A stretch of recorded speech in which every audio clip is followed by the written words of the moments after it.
Le problème de l'héritage dans les familles dans lesquelles il n'y a pas d'héritier mâle est un problème qui me touche profondément. C'est pourquoi j'ai tenu à témoigner aujourd'hui. Je suis moi-même issue d'une famille dans laquelle nous sommes 3 filles. Mon père est décédé il y a 20 ans. De son vivant, il possédait un bien, qui était la maison dans laquelle ma mère et ses enfants ont toujours vécu. Ce bien, de son vivant, il est allé voir ses frères et sœurs, en leur disant « Vous savez que je n'ai pas d'autre bien que ce bien-là, je souhaiterais le laisser à ma femme et à mes enfants. » À ce moment-là, aussi bien mon oncle que mes tantes étaient tout à fait d'accord et lui ont fait entendre qu'il ne poserait absolument aucun problème.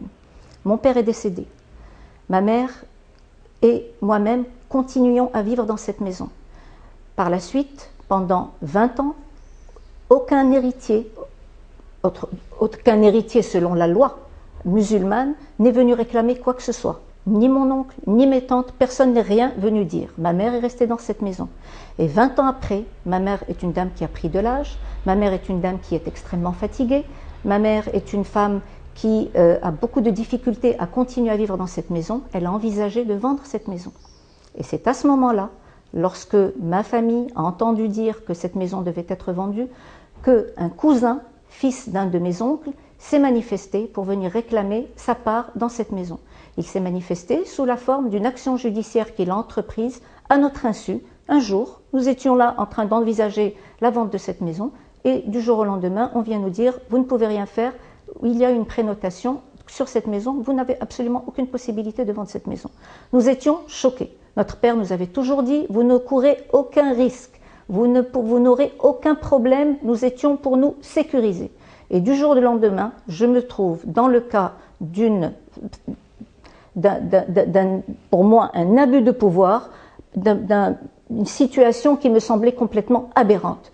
Ma mère, dame très âgée, étant obligée de rester dans une maison qu'elle souhaitait quitter pour des raisons de santé, parce qu'il y avait des escaliers, qu'elle est très fatiguée, qu'elle ne peut plus monter cet escalier, qu'elle a des problèmes cardiaques. Ma mère obligée de rester dans cette maison qui, lui, sur le plan financier, constituait un gouffre de dépenses qu'elle n'était plus à même d'assumer, et ne pouvant absolument rien faire.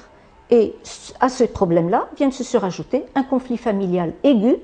Ces gens-là, ces cousins que nous considérions comme des frères, dont nous avions toujours été très proches, du jour au lendemain, viennent monter cette action contre nous, ce qui a créé un problème énorme au sein de la famille. Des clans se sont constitués, nous ne pouvons plus adresser la parole à ces gens-là, et c'est une situation qui est complètement pourrie à différents niveaux. C'est pourquoi je suis personnellement scandalisée, et je souhaite de tout mon cœur que cette loi, que quelque chose puisse venir un jour changer la situation à ce niveau-là. J'ai moi-même des enfants, je ne voudrais pas que ces enfants ou que d'autres enfants puissent subir ce style de situations qui sont à mon sens complètement aberrantes.